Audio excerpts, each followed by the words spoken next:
Kadalasan sa mga wala pang budget sa pagpapagawa ng konkreto na slab para sa second floor, ito yung kanilang mas preferred, ano?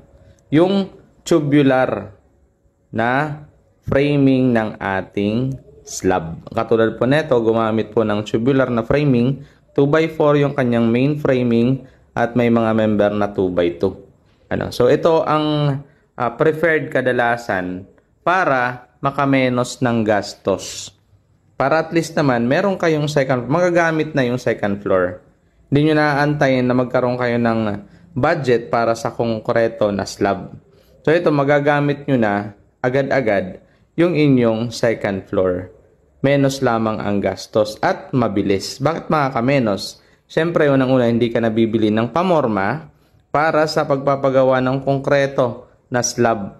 Menos na to kasi i-welding na lang to. Kailangan mo lang dito ng welder, ano.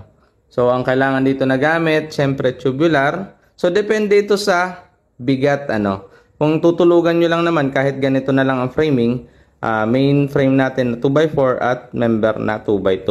Pero kung lalagyan nyo ng mga gamit na mabibigat, pwedeng yung main framing nyo ay 2x6 at mag-member kayo ng 2x3 or 2x4. Ano, mas maigi yung mga ganong mga box.